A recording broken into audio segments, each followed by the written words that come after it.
Sir,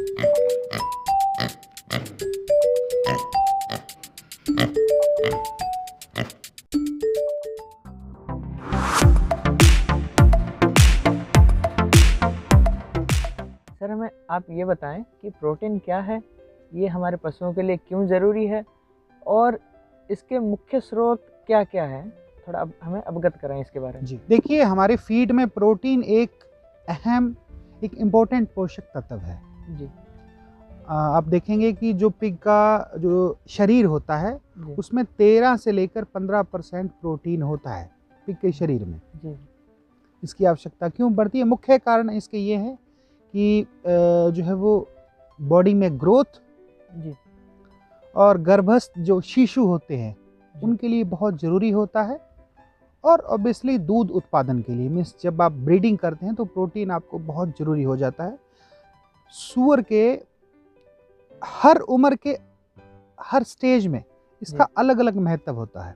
देखिए, protein एक महत्वपूर्ण अवयव है और इसकी उम्र और अवस्था के अनुसार इसकी ज़रूरत पड़ती है। जी, आपने पूछा कि इसके सोर्स क्या क्या हैं। जी, देखिए, वर्ल्ड वाइड अगर हम देखेंगे तो इसका जो सबसे बड़ा सोर्स है वो सोयाबीन है। बाकी इसका अल्टरनेट सोर्स है मूंगफली की भी खली आप ले सकते हैं। आप जो है वो ड्राई फिश, मछली का चूरन भी आप ले सकते हैं। आप जो है वो चिकन मील भी ले सकते हैं, आप मटन मील भी ले सकते हैं, या आप कुछ और भी डीओसीज होती हैं जिनमें प्रोटीन की मात्रा पाई जाती है। बट मुख्य तौर पर जो वर्ल्ड वाइड जो इस्तेमाल किया जाता है वो सोयाबीन है और मछली का चूरा है। जी, और देखो, ऐसा है कि जो पिग्स के टिश्यू है उसके निर्माण में अधिक मात्रा बेसिकली प्रोटीन की होती है ना। कि जो कोशिकाएं होती हैं जी, जिनको सेल्स बोलते हैं, कोशिकाओं का लगभग आधा भाग जो है वो प्रोटीन का ही बना हुआ होता है। ओहो, पिग्स के शरीर में जो है वो एंटीबॉडीज है, जी, और जो हार्मोन है वो भी प्रोटीन के ही बने हुए होते हैं, या उनका प्रोटीन का उसमें बहुत बड़ा योगदान है। जी, और फाइनली अगर हम बात करेंगे कि पिग की ग्रोथ में प्रोटीन का एक उचित मात्रा में होना लाजमी है। अगर आप उसको अवॉइड करेंगे तो आप वो वृद्धि नहीं ले पाएंगे जिसकी आपको एक्चुअल में ज़रूरत है। जी, बिल्कुल। छोटी उम्र में जो प्रोटीन की ज़रूरत रहती है, वो किस तरह से रहती है सूअरों में?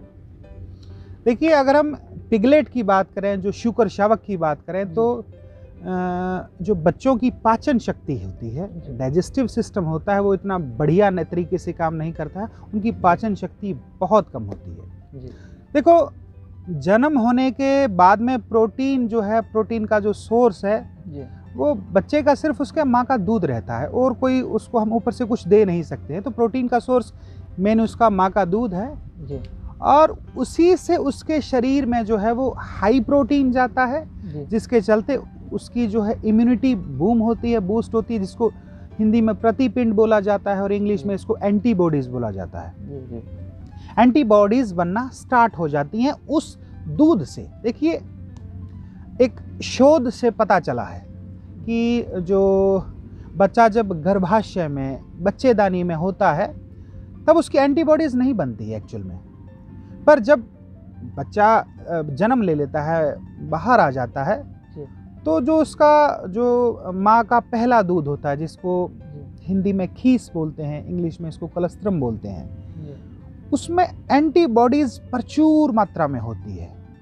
अगर आप उस पहले दूध से, जी, गाढ़े दूध से अगर आप जी। बच्चे को वंचित रख देते हैं हुँ, तो उसके शरीर में एंटीबॉडीज नहीं बनती हैं। जी, सही ना बात। कि ये सूअर में ही, दुनिया के किसी भी स्तनधारी जीव में, हम ह्यूमंस में भी होता है। जी, आप देखेंगे कि डॉक्टर्स हमें सलाह देते हैं कि माँ का पहला दूध बच्चे को जरूर पिलाएं, जिसको खीस भी बोले, तो गाय में भी होता है, भैंस में भी होता है, सब में ज़रूर, होता है। तो वो जो है हाई प्रोटीन जो सोर्स है उस बच्चे के लिए, वो उसके शरीर की एंटीबॉडीज बनाएगा। और फिर बात करते हैं कि वो एंटीबॉडीज कब तक रहती हैं। शुरुआती जो दूध है वो 2 दिन, 3 दिन, 4 दिन रहता है। जी, तो तीसरे सप्ताह आते तक, थर्ड वीक जिस समय बच्चा एंटर कर जाता है, तो जो उसने एंटीबॉडीज अपने माँ के प्रथम दूध से बनाई थी, जी, वो एंटीबॉडीज टूटने स्टार्ट हो जाती हैं, जो है उनका जो है कम होना स्टार्ट हो जाता है। तो इस सूरत में बच्चा एक खतरनाक स्थिति में पहुंच जाता है। तो आपको क्या करना है, आपको सिर्फ उसके माँ के दूध पर उसको निर्भर ना रखते हुए आपको ऊपर से कुछ खाना भी देना होगा, हाई प्रोटीन खाना देना होगा।